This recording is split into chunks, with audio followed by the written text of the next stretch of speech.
You're listening to the Adventurous Weirdos podcast by Watcher DM. Learn more at watcherdm.com or come join our Patreon at patreon.com/watcherdm. Stay weird. Hi, Austin. Hi, Gabriel. Hi, listener. Hi, listener. I'm Gabriel Hernandez. I'm Austin Holm. And this is the Adventurous Weirdos podcast, where Watcher DM and Quest Giver games. Although we never go by Quest Giver games, I feel like we should. Yeah? Let's start branding stuff Quest Giver games and just be like, yeah, we might know those Watcher DM guys. I don't know. All right. We've been in the same room once. Sure. Then we'll be two TTRPG publishers instead of one. Our powers will grow twice. Well, people will be like, oh, you've got allies in the field. Oh, See, your numbers are swelling. It's a good time to have allies, it turns out. There is swelling. Oh, Jesus. What are we talking about today? So, there was a bit of spice. A bit of spice? On the Twitter that you told me about, on the X. The X. I think we should dead name Twitter. Elon Musk is, if anybody deserves it. I mean, they're still called tweets. I don't know, what do you fucking call the X's? An X? I already have too many of those. I don't want to say my X. I X'd. I X'd my X. Yeah, I don't know. Brutal. I feel like Twitter's great claim to fame for me was when Penny Arcade introduced the term Twitter shitter, and it doesn't work with X. You can't be an X shitter. That's true. You're dead. If you're an X shitter, you're dead. Be a triple Xer. There you go. So anyway, the controversy, the big conversation on Twitter the other day, the discourse of the week, was about advancement. Yes. And progression, namely character progression. I think. Yeah. And I kind of know third hand. I was not in the fray when the melee was going on. Yeah, give me the blow by blow. What was your perception of my perception of things? Well, my perception of things was that somebody posted milestone leveling is the best way to do character advancement. Fight me. You'll be shocked to know people fought him. Surprised anybody was listening, to be honest. And at that point, I was not particularly paying very close attention. But I guess after about a day of that, Luke Gearing of Acid Death Fantasy fame, or Fever Swamp fame, recently brought on to the Mothership crew. The people who did Mothership 1E have hired Luke Gearing on as their writer, as a full-time writer for their company. Nice. I like his style for that. They seem very excited in their update. Cool. I got the update for the Mothership 1E Kickstarter. Oh, yeah. And they were talking about bringing Luke on, and I thought good of it. I thought it was going to be a good look. Anyway. We like it. Luke Gearing once said something nice about something I wrote in a private message, so I'm a fan of his forever now. By the way, this is how you get Austin Holm as a fan. Yeah. But don't bet on that too much. He's basically broke. I'm capricious. Being a fan doesn't mean he'll buy your stuff. No, I came really close to spending a couple bucks on a soft cover. I'm still mulling it over. It's a $5 soft cover in my house is a big expense, so I found something I really like, and I'm like, I gotta think on this for 5 days before I'm ready to hit push. But yeah, so Luke Gearing posted a blog post. This was in 2021. The blog post is from March 2021. Against incentive? Yep. Oh, really? Yep. I thought it was from the other day. No. So I think what happened was he threw in probably that and then somebody was like, this is what Luke Gearing says about it, but it was from 2 years ago. That's really interesting. Yeah, so the article, if you haven't read it, do. It's great. Thought-provoking, if nothing else. But he basically argues that the entire scheme of handing out XP or character advancement or incentivizing players to act in certain ways is counterproductive to his paradigm of play. I don't think that he says it's to his paradigm of play. I think he says to play. To play, yeah. So, no. First of all, the most important thing you should take away from this is that nobody in the RPG space, as a creator, has any empathy or perspective. They are just fucked. Everybody thinks they're right entirely, and that every other asshole is wrong and should pay for being wrong. Yeah. That seems to be Well, that was the end state of the Twitter debacle. It's like, I kind of, you log back in after a couple days of it, and all of a sudden, if you like milestone leveling, you're basically a Stalinist. If you are into gold as XP, you are a violent, murderous sociopath. Apparently, there was some talk that against incentive was indicative of a fascist, kind of authoritarian right-wing mindset. So that's... You're going to have to walk me down that path. How did you go from there should be no incentives to fascist authoritarianism? So I think one of it was the rhetorical stance, that it was this is the correct way to play, and people were like, you're a fucking fun cop, like, shame on you. But everybody did. Literally every person in that conversation did that. It's a rhetorical thing, I think. I think we've all kind of come, like, modern rhetoric is at a state where it's like, if you couch a thing in any kind of nuance, you're not going to land that kind of, like, algorithm thing. Like, that kind of provocative, like, broad statement thing is intrinsic to the way we talk to each other these days, and it's kind of shitty and awful. We're not talking to each other. We're talking to the algorithm. Yeah. And hoping to use it to get human ears. Yeah. But there aren't, like, if you literally are required to say provocative, insulting things to get people's attention, yeah, then you haven't, and you have managed to not say what you meant to say. Mm-hmm. You have only gotten attention. Yeah. That's possibly the worst possible realization I could have had. You alright? Yeah. No. As a developer of software who is at least partially responsible for the fucking condition of this shit. Yeah. Ugh. Yeah. The ick factor is high. No, our communication infrastructure is, on one hand, better than it's ever been, and also worse. It's really... I'll go back to what I said last week, which is just, like, we were not... We are not ready for this. We never were evolved enough to handle this kind of crap. Instantaneous global communication. Yeah. Like, everybody's worried about AI. Yeah. And I'm like... You're worried about the wrong thing. We already lost the war. The fucking robots have taken over. Yeah. In that we can't do anything. They control the financial system. Kowtowing to the needs of the algorithm to get our expressions out. That's absurd.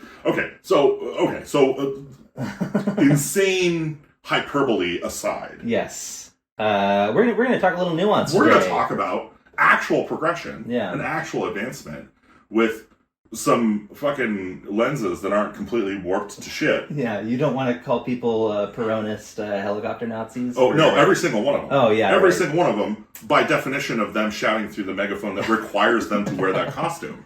Like, yeah, sorry, guys. Take off the makeup. Join us in the green room. It's fine.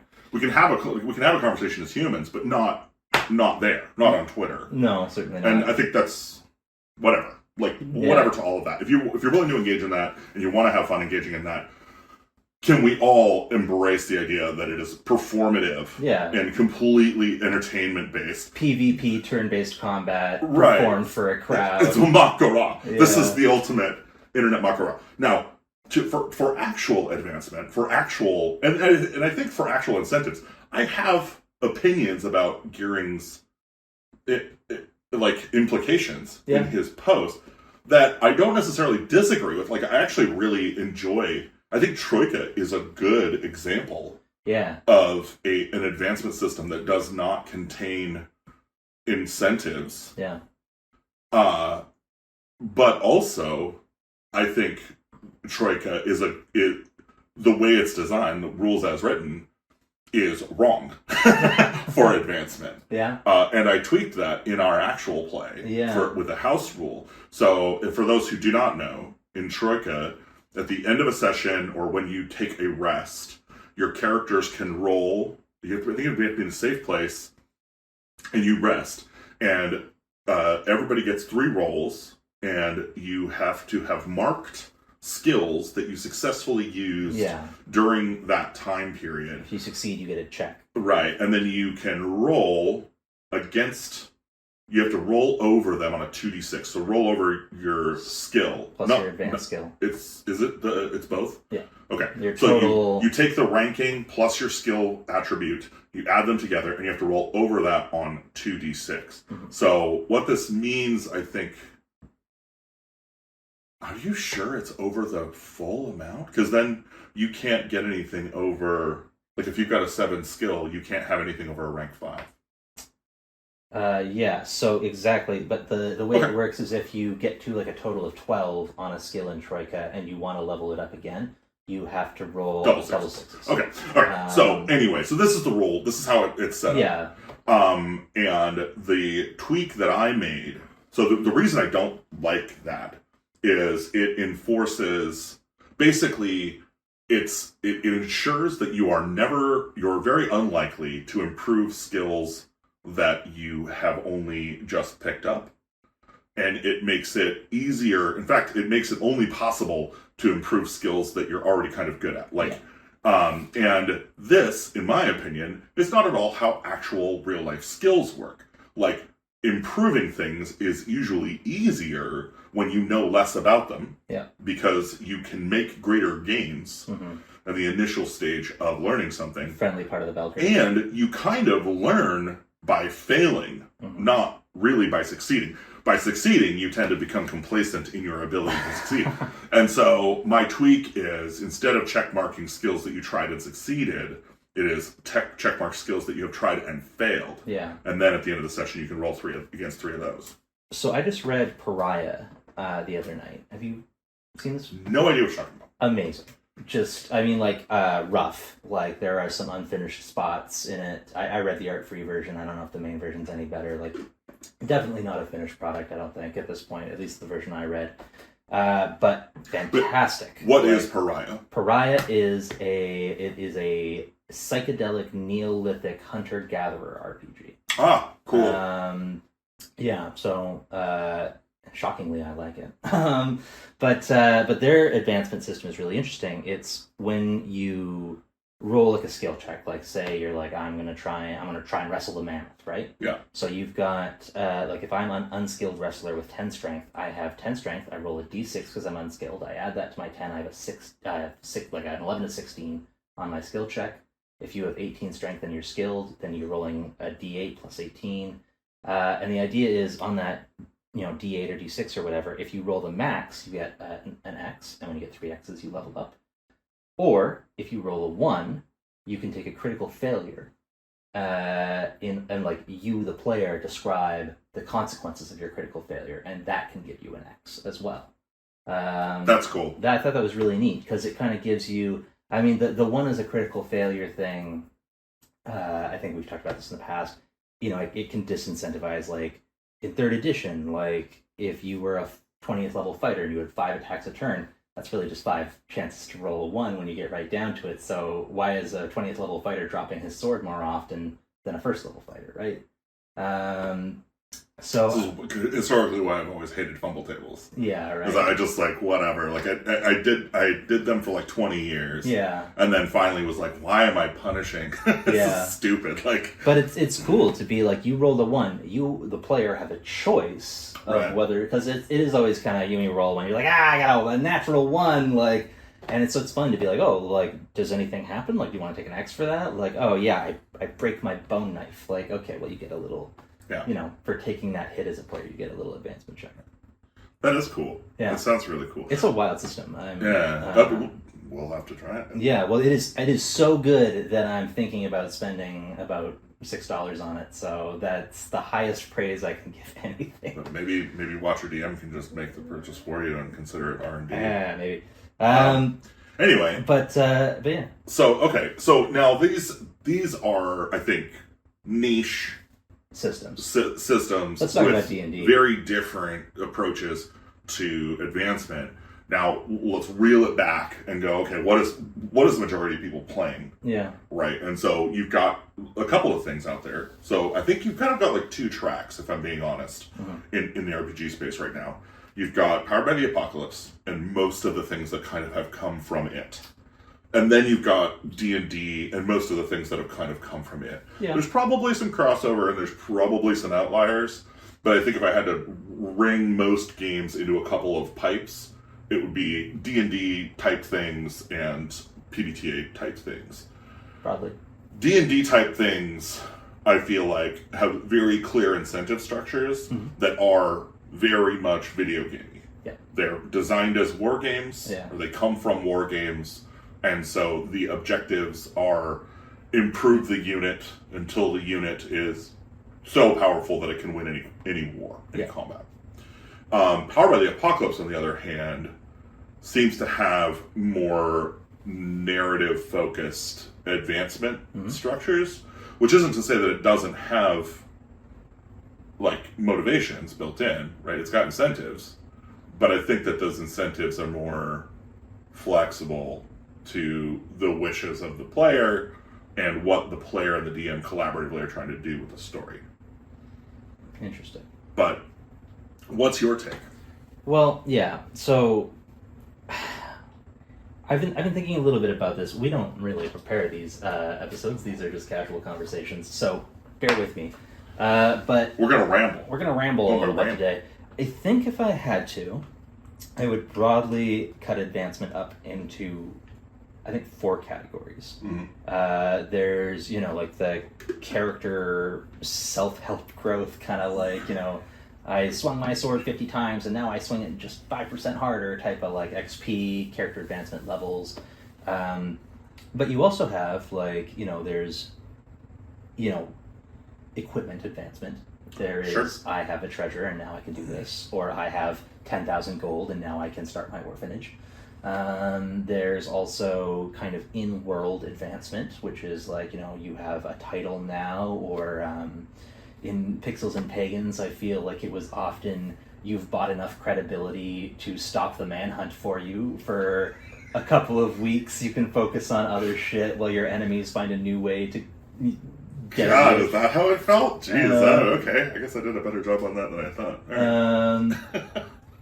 And then I think kind of the 4th layer of that is the knowledge advancement, which is my favorite. It's I played, I believe it's called Outer Wilds a while ago. Seminal, incredible, amazing. Probably the best game I've played in years, and I played Disco Elysium last year. It's an entire game based around the idea that, every puzzle is solvable from the beginning, but kind of by solving each puzzle, you're learning the things to help you get the next one. And I like that in D&D. I feel like I've tried to aim for that in Barhack. I have not been extremely successful, but it's a good thing to aim for, I think. And I like the idea that, as you learn the game world, you are becoming stronger for it, even if you're not advancing in a character way. If you know, for example, that such and such a monster is allergic to oranges, you can use that against them, and it'll be more effective than just practicing your swordplay. Knowledge about the world, or understanding of the world as an advancement strategy. That's interesting. I feel like that's kind of the highest, because you've said to me a lot about like the light bulb moment, like when we were playing Quest Crawl, that early light bulb moment where you're like, oh, a compass is not optional. It's kind of... That's a painful lesson to learn. That is a painful lesson to learn. I think everybody... But there's other ones that are like, we should loop through the monster, like if there's a 2-3 near each other, you're like, I want to go from the good lands back to the critter, back to the good lands a couple of times to build up resources and treasure enough to go back for equipment. And once you figure out those little tricks, it's a better feeling than having leveled up, because it's not the character leveling up, it's you, the player, leveling up, which I think is very exciting. It is exciting. I think the limitations to that tend to be that a system can only offer so many of those. Whereas a world, as soon as it becomes obvious that there's going to be more of that, it almost seems like the GM is like gaming it. Like they have to keep creating kind of insane things to like propose that are like, oh, now this thing like is this, it's weirder than it really should be on its face, because it needs to service this little hook of advancement. Not to say that happens. I think most GMs do not do enough of that. I think the classic D&D example of this is Trolls. Spoiler alert for Trolls. Yeah, I don't know if you know this, but Trolls are vulnerable to fire and acid don't tell your players. But actually, here's an even more fun one. I don't know if you like. I actually dealt with this yesterday. I played Blue Holm. Yeah. And we went up against an OSE clay golem. Oh, interesting. And clay golem in OSE doesn't have the acid absorption. Okay. That I know of. I didn't double check, but like I didn't try acid. I was like, sure. I think I remember thinking about clay golems having acid thing. Don't metagame, be cool. But fire didn't work. Okay. And ice didn't work. So like fire and ice were kind of off the table. And because fire didn't work, I was like, don't use lightning. Like, I'm probably not lightning. Like, you have magic missile. Just use magic missile. You know, and we all have magic weapons. We beat the crap out of the thing. But, like, there was definitely a moment, like, the wizard came out straight away with, like, fireball! And this thing is just, like, you know, glistening with glazed. You know, it has gone through the kiln and is, like, tougher now. So, yeah, it was interesting, but yeah, those moments of kind of understanding what the nuances are of a monster within a new system is also kind of its own little bit like that. 100%. I got to do a Manticore last night and a carrion cave crawler, I think they call them in whatever, to the Blue Holm, and then yeah, the clay golem, and yeah, it was an awesome game last night. Thanks, Tess. Great game. That sounds fun. Yeah. Well, let me ask you this. What is the highest level character you've ever played? So, I have gotten a character to level 16 before. Wow. What edition was that? This was 2nd edition. Okay. Yeah. Cleric? No. Bladesinger. Okay. Yeah, the Elven Bladesinger in 2nd edition was fucking broken as shit. Yeah. And yeah, so it's second highest level character was a level 12 Drow Necromancer. Nice. Yeah. How about you? Well, in my high school game, I ran a game when I was in like grades 8 and 9, kind of 12 to 14-ish. And when I had gotten my characters to level 20, the Epic Level Handbook came out, and my friend Brock was like, I want to DM. So I rolled up a level 20 wizard and took him all the way to 32. So I think playing fairly and by legit rules, my highest is probably Alhazred at 13.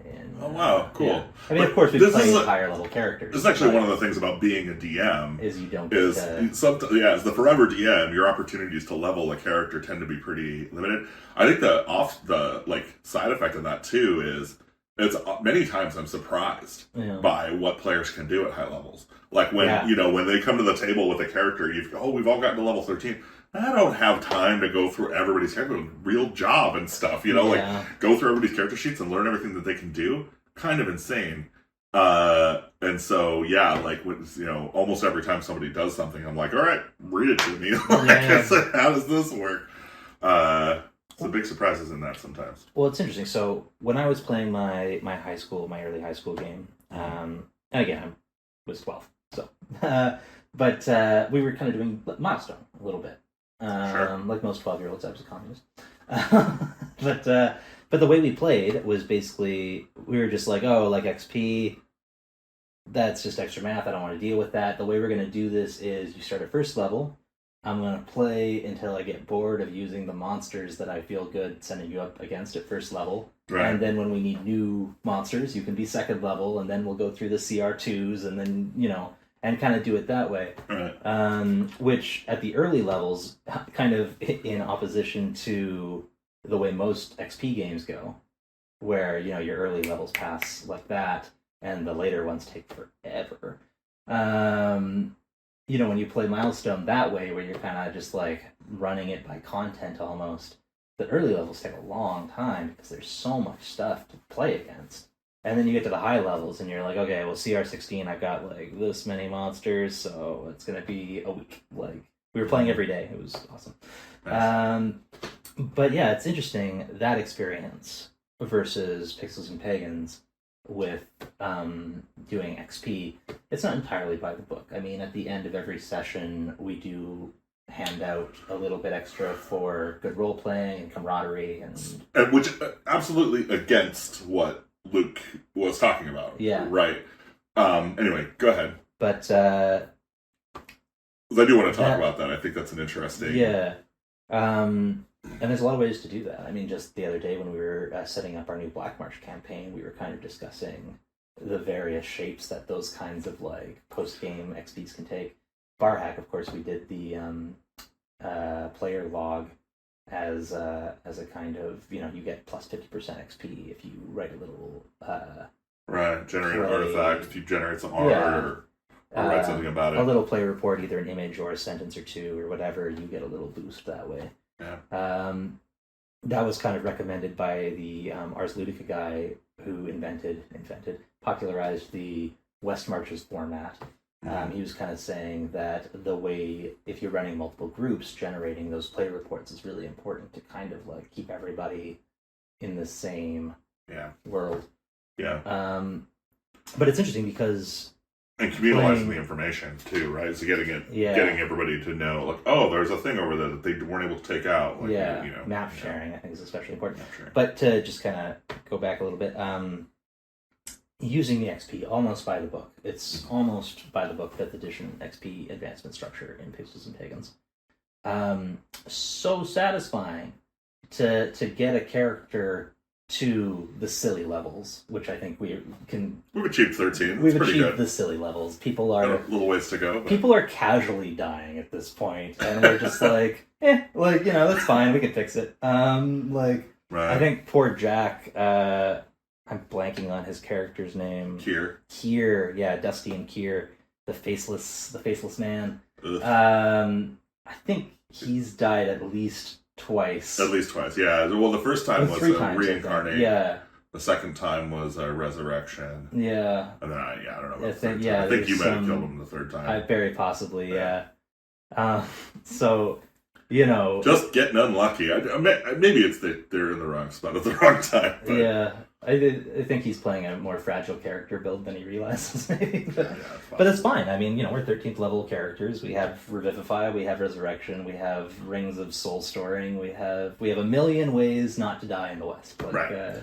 And that's a feature of 5e. Yeah. And I don't think it's a bad feature. Right. It's by design because 5e, it kind of takes a lot to make a character. Yeah. And the characters are kind of cool. You want them to stick around. You want to enjoy the storytelling opportunities of the character, versus something like Shadow Dark, where characters are basically equipment. Yeah, you want the advancement through the story, or the world, the exploration of the world, and equipment. Get the stuff you can, but you're not worried about like your character dying. And this was an interesting thing that Mike Shea talked about the other day on Sly Flourish, was in his game.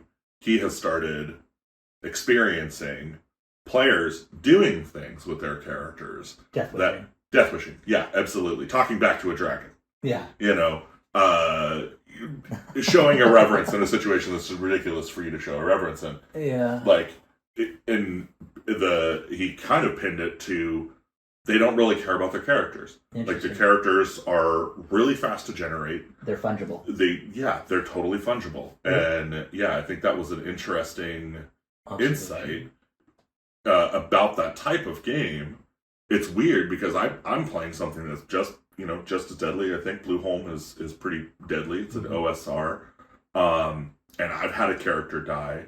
I did not play it that way. I was pissed off when my character died. I was actually upset at the player who kind of I considered responsible. Of course, I forgave. Like I came to my senses, but no, of course. I think there is always. I remember when I lost that we were playing OSE with what was his name? Ben. Well, no, wait a minute.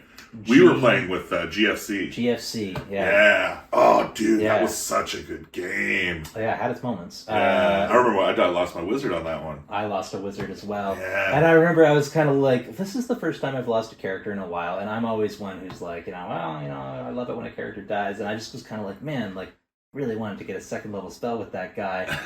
Why the fuck did I stand in front of that cave entrance like a dumbass? That was me. Was that you? Yeah, I was in front of, because it was the big. How did I die? You didn't. He knocked me straight off my shoes and killed me. That was my wizard. Wasn't it? That was my wizard. I don't know. let's Because go. I taunted him. I was like, maybe you taunted him. We shared a character. We shared a character, yeah. We might be the same person. Yeah. Okay. I've never seen us in the same room at the same time. What's happening? What is this? The first rule of Watch Your DM is don't talk about Watch Your DM. No, please talk about it. We could use the help. But I think one of the things with Shadow Dark that's interesting is that it uses kind of randomized advancement, where when you get to the level, you roll on a little table for your class, and it tells you what your boon is. So you're never building a character, you're never planning how you're going to spend your next level. It's just kind of coming up randomly. And I think it's interesting too, because that kind of randomized advancement, the only two places that I've really seen it, and this could be my ignorance, but the only two places I've really seen it are in Kelsey Dion's Shadow Dark and the work of Zach Smith, which hard to imagine two more different people. That's fair. At least reputationally. I mean, I don't really know either of them, but Beauty and the Beast, Arcane and the Asshole. I don't know. Pick it. I don't think Zach is. I don't need to get into. Everybody's kind of an asshole. Everybody's got an opinion on Zach. We don't have to have one here. I'm looking forward to his next book. I'll say that. Oh yeah, me too. I think it's going to be interesting.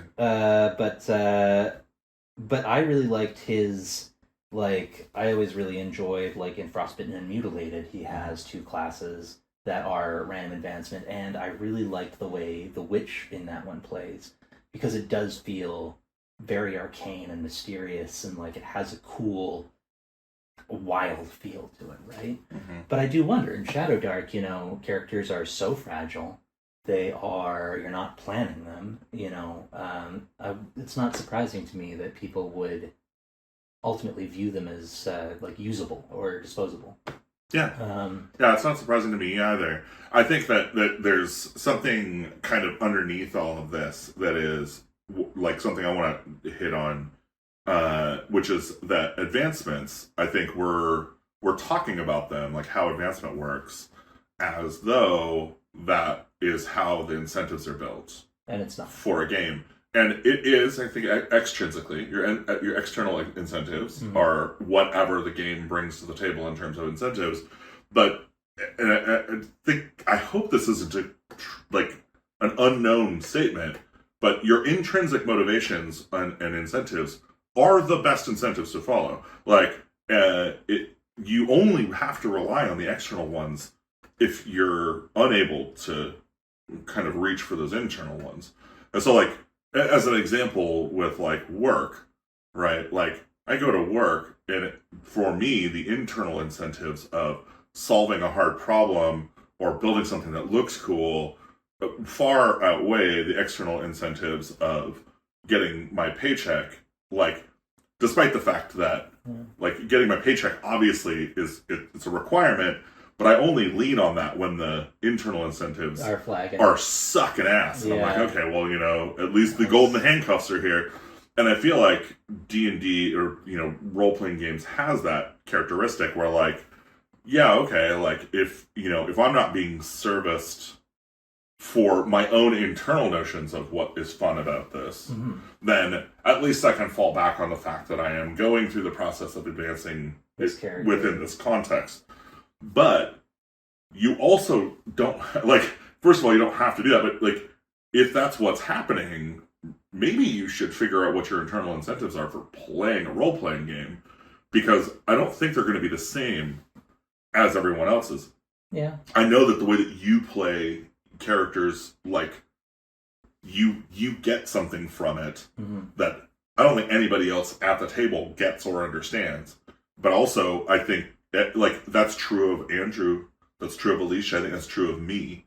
Like, I have my own reasons and ideas about what's fun to me about playing, and I don't think it's really the same as anybody else's, and I think that's a good thing. Yeah, that's interesting. So, just to talk about incentive structures, did you ever watch that Netflix show, 100 Humans? No. They do a thing in it where it's like, I think they give them dried spaghetti noodles and marshmallows, and they're like, build a structure. Yeah. And the tallest structure wins. And they divide their 100 humans into two groups of 50. Okay. And one of them, they're just like, play. Like, just build the tallest structure you can. Winner gets a pat on the head. In the other one, they're like, whoever builds the tallest structure gets $50 or whatever. Yeah. And the difference between the two groups is staggering, because not just in terms of like the people who aren't doing it for money are having way more fun, and they're talking to each other, and they're collaborating. It's more of a, whereas, the people who are doing it for money are hunched over and they're like, guarding their work and like, right. But yeah, the people doing it for kicks built taller. And better. Yeah. Yeah, it's interesting.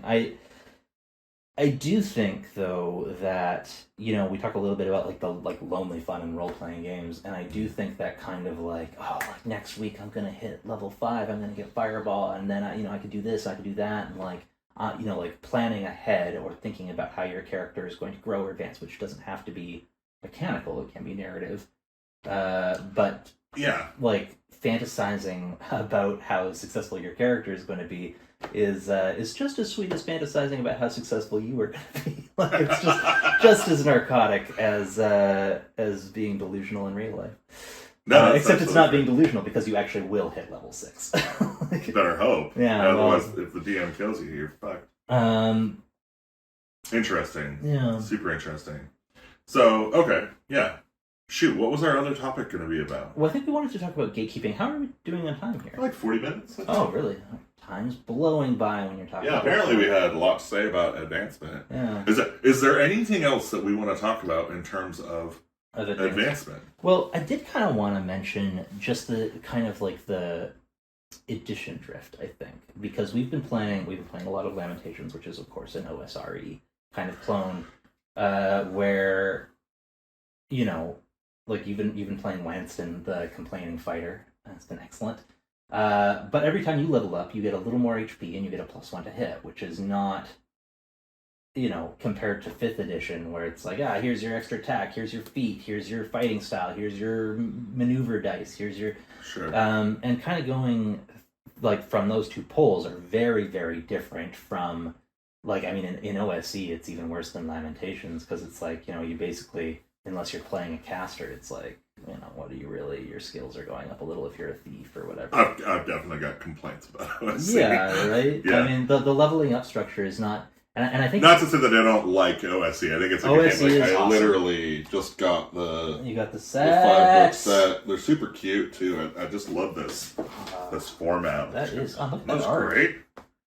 That's really cool. Yeah. Characters, magic, adventures, treasures, and monsters. That is really neat. So good job, Necrotic Gnome and Exalted Funeral for creating a great series of books. Yeah, no shade on OSE. Yeah, no shade on the construction. But the core rules definitely leave a little bit to be desired. Especially in terms of advancement, I think. So much junk over here. I need to. So many great books. Thirsty sword lesbians. Yeah. But what the hell was I saying? Oh yeah, OSE.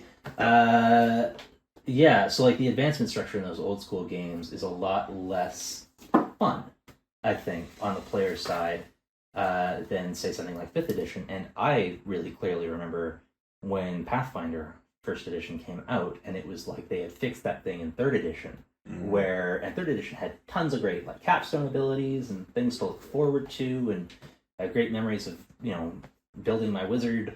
But like at the end of the day, there were levels where you would level up and you would get nothing.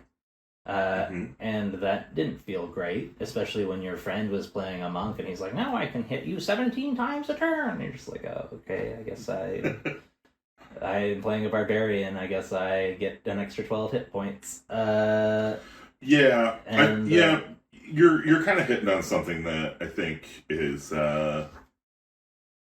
it's one of the problems that I think is easiest to fall into when designing a game. Yeah. Is giving out candy. Giving out candy to your favorite kid. Yeah. It's kind of easy to write, like, to just assume that this character class is fine. They're already too powerful. But this, my little favorite thing, needs treats and toys and trinkets. And you find that, like, I feel like players do not really care very much if the actual characters are not balanced like within the world, like balance is kind of like whatever. Mm-hmm. Like you know, you gotta balance a fucking role playing game. It's a narrative construct. There's too many things going on for anybody to really successfully balance it. Yeah. But advancement has to feel fair. It has to feel equitable. Yeah. If it doesn't feel like everybody has the same kind of experience going through that process, then I think it's much easier for people to kind of get upset, throw their hands in the air, you know, and walk away. So, yeah, if you are a designer, I would say be careful. There's dragons there. Well, it's kind of interesting to me because, like, you know, running Lamentations for me has been a GM's dream. It looks like a pretty smooth system to run. It's so nice. It's so incredible. It's just like monster creation is just so snappy and fun and easy, and you know, writing up a dungeon, it's the exact opposite of 5th edition. Like the prep is just it's a dandelion on the wind, but like I do kind hence all the Lamentations modules we've printed. Yeah, right. But it's interesting though because I do feel like on the player side there's a little bit less buy-in on those characters. Like our cleric just retired his character. He's now the town priest. Barnabas, Andrew Ferguson's cleric character, has got to level 6 and decided to count his chickens and retire. And it's interesting to me because that's not something you get in a lot of games. But I think on Andrew's part, he was just kind of looking at it being like, well, I could, take another 3rd level spell, or I could play an elf. And, right. Nobody in the campaign yet has been able to speak Elvish. You've been finding a whole bunch of clues in Elvish, and I think that character advancing to pick up a new skill, he wanted to play something different. And in 5th, you're playing something different every level, but in OSR style games like OSE, Lamentations, Blue Holm, those kind of like, it's less candy. There's a lot less candy. I feel like the thing that's kept me engaged with Wanston has been finding new things to complain about, sure, and new ways to complain about them. Yeah. But mostly, yeah, like I think like I'm interested in finding out more about the world. Yeah. And so like for me, like Wanston being this kind of curmudgeon who will kind of stoically like go through kind of anything, is like my gateway to getting into places that I probably shouldn't have gone. Well, you've also got a lead on. You saw. I saw golden treasure. In a river. An army made of gold melting away in a river. So I might be a little gold money. Mad. Yeah. Anyway, so we've kind of gone over. So we did not in any way talk about Blades in the Dark. Well, not Blades in the Dark, but like Powered by the Apocalypse, like these kinds of systems and how advancement works. But I'm gonna be honest, I've never played a Powered by the Apocalypse game. So I beseech you, listener, if you have played the Powered by the Apocalypse games and advancement is different somehow, please yell at me, talk in the comments, or or if you have a game, invite us. Yeah, sure. Like I'm kind of desperate to I think I'm just gonna end up calling it and running either Thirsty Sword Lesbians or Blades in the Dark and not know what I'm doing and just accept that that's how my life is now. So perfect. Sometimes you gotta go in blind. Let's move on from incentives to what was the other thing we were going to talk about? We were going to talk about gatekeeping. Gatekeeping. Because the whole... This is where the actual fascists are. Yeah, right. No, this is the whole advancement debate. I mean, it went very quickly from and by the way, I think Gold as XP is great. I just want to end on that note. I want to say Gold as XP is great, and I think it's cool. Milestone is fine. Milestone's great too. They're all good. Yeah, there is not a incentive structure you can pick as a DM that's terrible. Is bad. You should do what you want. Yeah. And fuck anybody on the internet who tells you how to play. Yeah. This is going to shock you too, but you can use Milestone even if you're a libertarian. It turns out you can do basically whatever you want. Right. But yeah, I mean, it was interesting because, not just was there a bunch of you're having fun wrong rhetoric, but certain grotty members of Twitter we're going straight into the, like, not only are you having fun wrong, but your wrong fun is detrimental to my hobby, and you don't belong in my nerd space, and fuck off. Like, Right.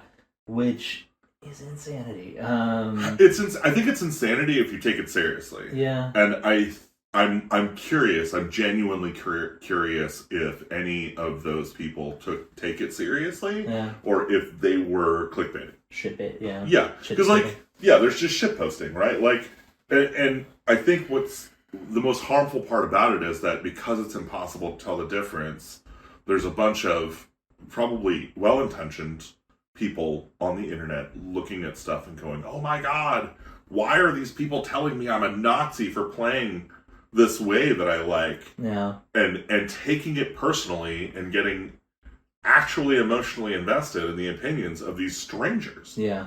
And like, it's not even their real opinion. You got tricked into clicking and commenting, which only promotes the bullshit. And it's not even their real bullshit. They probably don't even care that much. Yeah. It's a very bad flavor. I'm super not into where discourse is headed. Just whatever social media is doing to our ability to communicate with each other about this hobby, it's just like, it's not great. It's gotten weird. Yeah. I think it's interesting with the whole gatekeeping thing. And you got people calling each other tourists, and it's like, what are you even talking about? But like, I mean, if you're playing the game, you're playing the game. There's not like it's not your ancestral homeland. You know what I'm saying? And by the way, even if it was, fuck your ancestral homeland. No ethno states. But that's personal opinion. But it's kind of crazy to me because we were kind of talking about this a little bit last week in different words. But like, back in the day, there were gates, but there were no gatekeepers. Like the gates where you had to read the book, which is a tall order. In some cases, it was you had to get the book. Yeah, I remember being before the book. Yeah, right. I remember being young, like before the internet. Mm-hmm. Getting your hands on a D&D book meant you had to be in a place that had a hobby shop. Yeah, that would have a D&D book. Yeah, I grew up in some podunk town in Nevada. Yeah, that did not have a bookstore, yeah. Let alone one with D&D shit in it. I don't know that anybody in that town knew how to read. Yeah, before the Olympics were announced, Squamish, BC, where I grew up, was a logging town. It was such a small logging town that not only did we not have a hobby store, if you were a hippie in Squamish in the 90s when I grew up and you were suspected of being anti-logging, people wouldn't serve you in stores because there was one business in town and it was the sawmill, and that was it. Like, So the world has changed pretty dramatically, but I think there's lessons to be learned from what it was like. Yeah, back in those early days. It's interesting because back in the day, you had to read the book, you had to buy the book, or find the book, you had to get over the satanic panic. Your parents had to, let you out of the house to go do it without being like, "Are you worshipping Mammon, Jimmy?" There were all these hurdles to play D&D, and kind of, I think, as a result of that, there was, in my opinion, as a straight white man, there was very little gatekeeping, and kind of the opposite. People were like, come in, like, I'll explain what the book says, like, your parents, maybe if they see us, people were trying to get you engaged, not just corporately, like, I think now Wizards of the Coast is really trying to cast a broad net, but like, we, the community, the players, were like desperately trying to get people to play. That's a really interesting point that you said there, like, on the way to your point. Women did not share that experience, I think. Yeah. And as a Hispanic person, like, I also had some like adjacent experience that was like, I was not invited to play with certain kids who played with their wealthier, more affluent friends. Like, that was okay for them. I played with my friend who lived at the trailer park and our black friend because we were within the social economic class that was allowed to hang out together. That's fucked. That's crazy. That's how kids are. Yeah. Like, It's interesting that you mentioned that. Chelsea, my wife, she has an RPG horror story from her teen years where she missed a session and her the gaming group was basically like, we all rape Chelsea's character while she's away. Like, yeah, ridiculous. That's terrible. Yeah, and good on her for kind of being like, fuck you guys. You guys are shitty. Yeah. This game is fine. Fuck you. Like, I like this. Like, you know what I mean?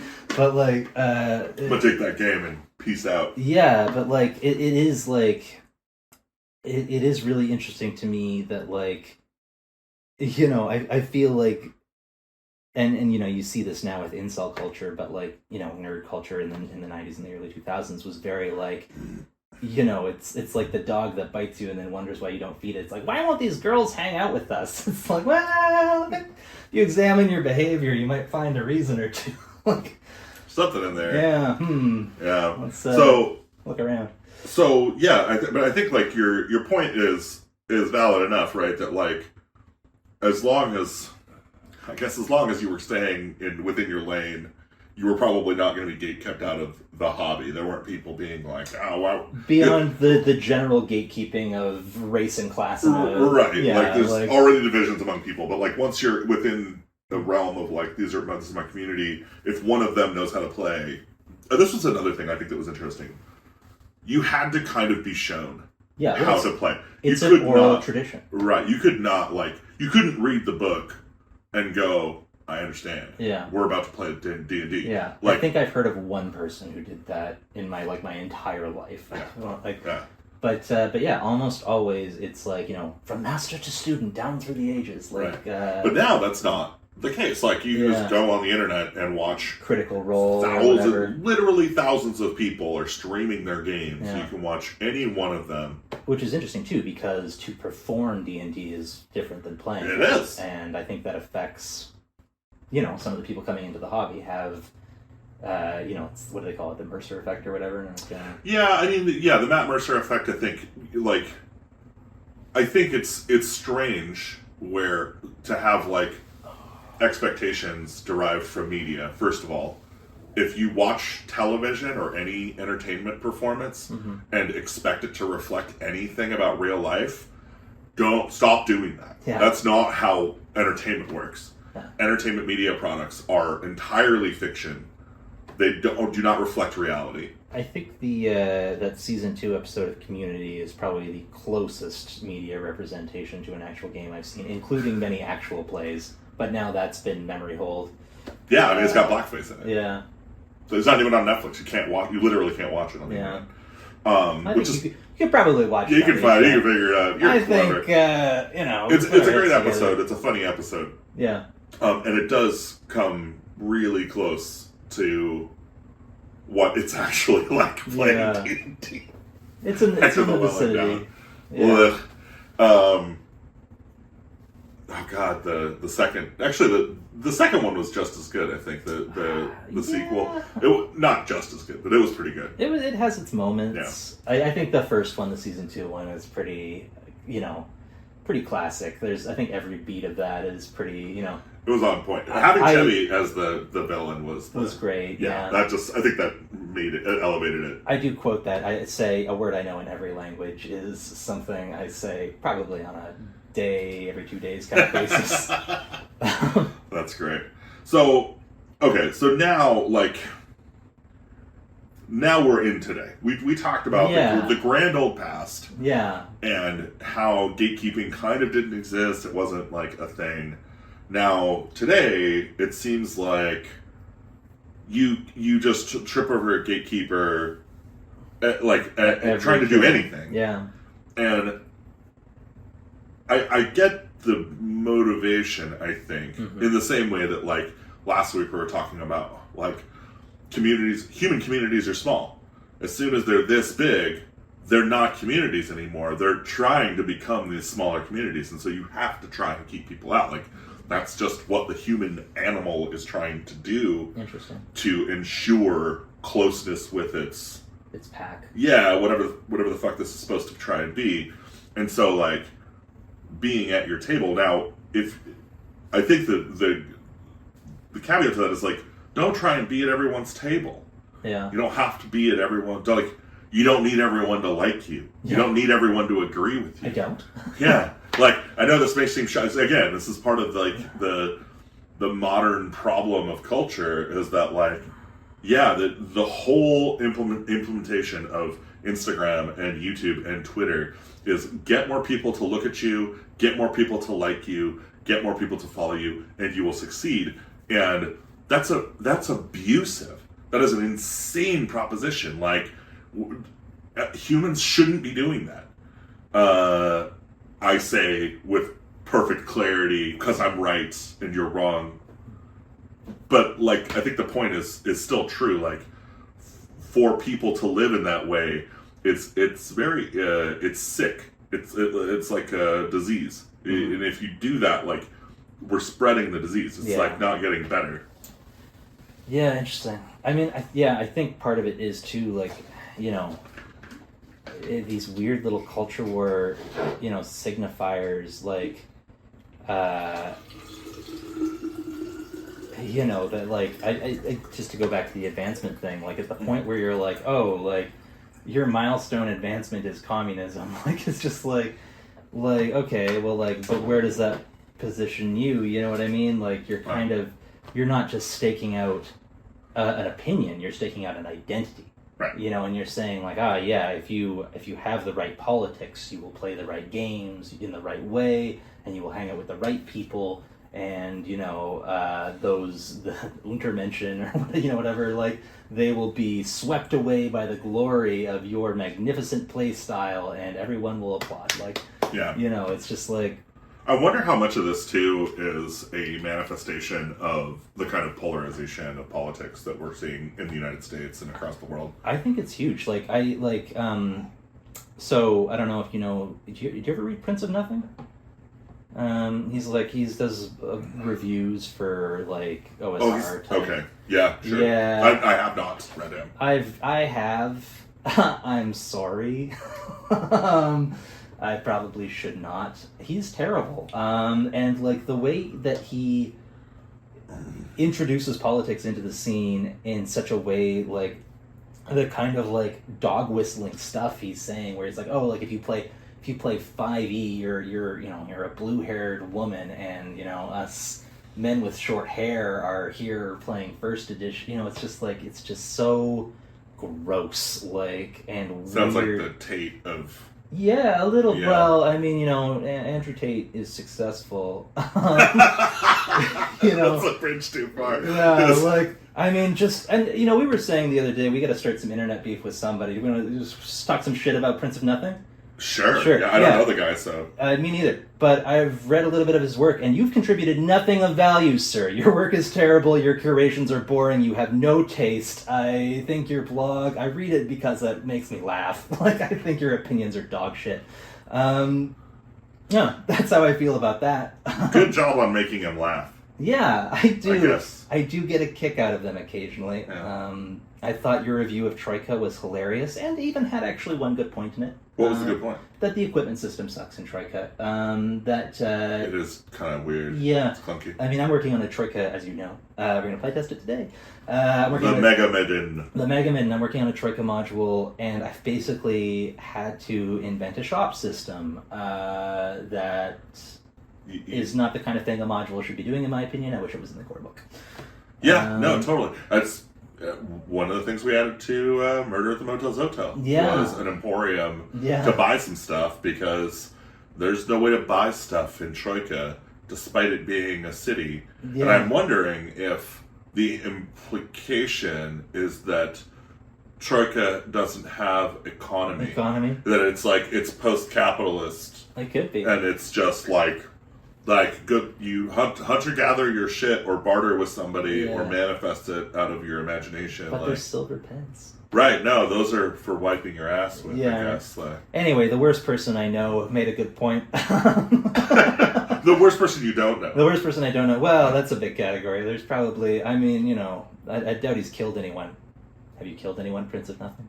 Yeah, I don't know. But it's weird how people kind of fly their flag on this stuff, and it's particularly gross to me that a lot of games that I like as a, you know, weird libertarian, socialist, anarchist, eco-syndicalist, you know, millennial moron, like... God, that's a lot of tags, man. I don't know what my politics are. I just don't like yours. I love your politics.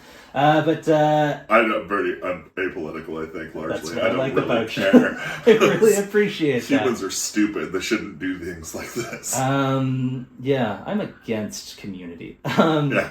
But it's interesting just because, like, you know, I love those OSRE games, and it's insane to me that these mouth-breathing fascist dickwads have been able to plant a little culture flag on them and be like, this is our space, like, stay over there with your story games. And it's like, man, like, you know, like, what happened to us? Like, this was make not... believe, right? Yeah. Pretend? Yeah, this pretend elf game was not a statement about economics or social policy in the 1970s, but now it's just far enough away that you've been able to ossify it into this cultural artifact that you can use to bludgeon your opponents with. Like, right. Well, and again, I think, like, in the 1970s, it couldn't have been. Because that didn't matter at a table. So it didn't small. matter in the kitchen. And that's how big your community could be. Yeah. Was who's at the local gaming store, who am I corresponding with via snail mail? Yeah. Like, that's a huge difference to... I can't go through the day without tripping over a 500 tweet thread of vitriol about an opinion completely unrelated that then gets coded with the political stylings of whatever idiot wants to make his point. We shouldn't have given everybody a megaphone. Yeah. Well, I think that is, you know, just to kind of go back to the tech angle of it all. Like, I remember when I was a kid, and I've said this to you a million times, and I'm sorry for repeating myself, but when I was a kid, like, and, you know, cell phones, it was like, oh, like even before cell phones were really a thing, smartphones were really a thing. Right. When, like, the mid-90s, my grandpa was reading futurists, like, what's his name, Kurzweil or whatever, and they were like, in the future, you're going to have a computer in your pocket, and it'll be like carrying a library containing all of human knowledge on you at all time, and everybody's going to be so smart. And it's like, man, nobody goes to the library. Like, you know, libraries are free, and we still have trouble convincing people to take us up on them sometimes. Like, it's not a library in your pocket, it's a printing press. Like, we've given every idiot on Earth a printing press that can immediately distribute to the entire world. Like, and everybody's way more interested in talking than listening. They always were. Yeah, that's not a new thing. Well, and this is, like, that's why, yeah. So, I think that ultimately the thing to ask or offer here is to say, like, for us now, the post-humans stuck in this dystopia, like, how can we not do this shit anymore? Yeah. Like, we're not going to change, we're not going to take away the internet, nobody's going to lose their printing press.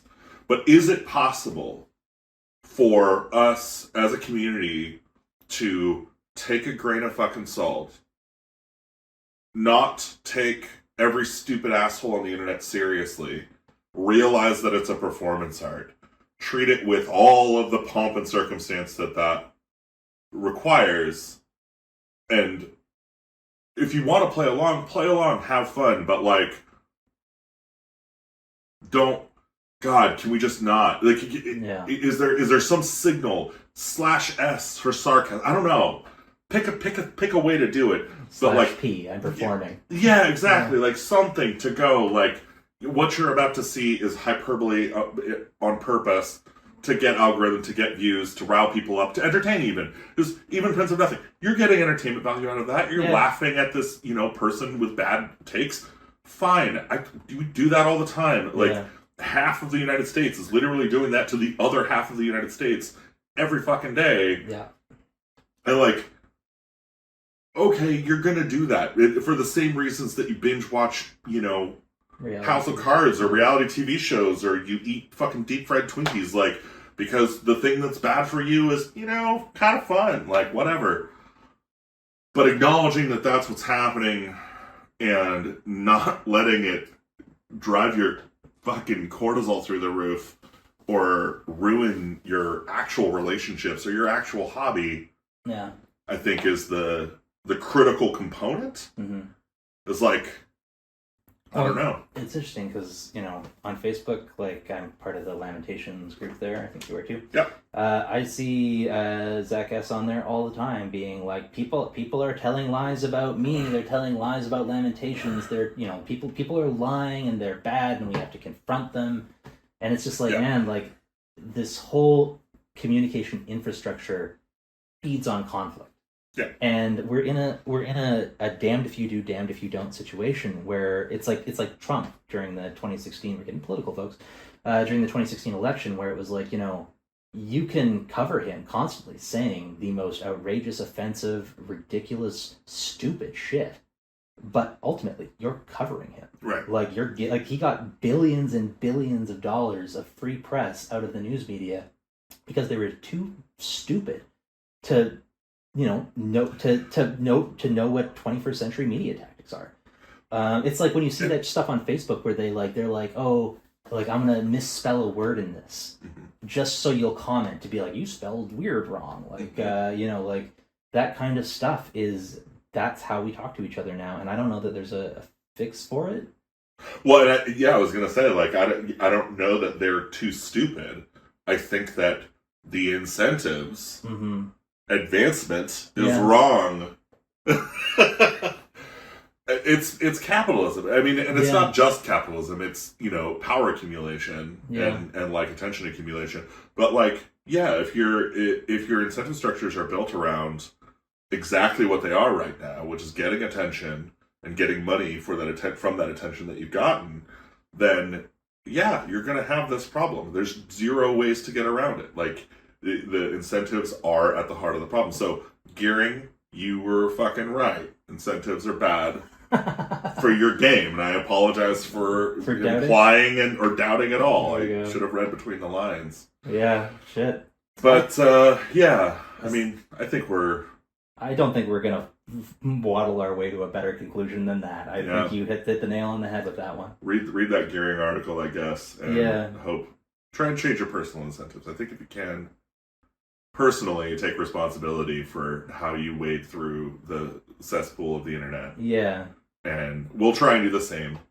Yeah. We will try and say outlandish shit and mark it when it's just for outlandish shit's sake. Can we? We'll do a little clown. Yeah. I mean, we kind of do that already, right? We're kind of like, like, ridiculous thing we say, and then, like, at the end of the day, we're just people trying to write some crap. Yeah. And play some games. Yeah. And do it for fun. Yeah. Yeah. So, and we try and stay weird. We try to stay weird. And you should too. You should stay weird.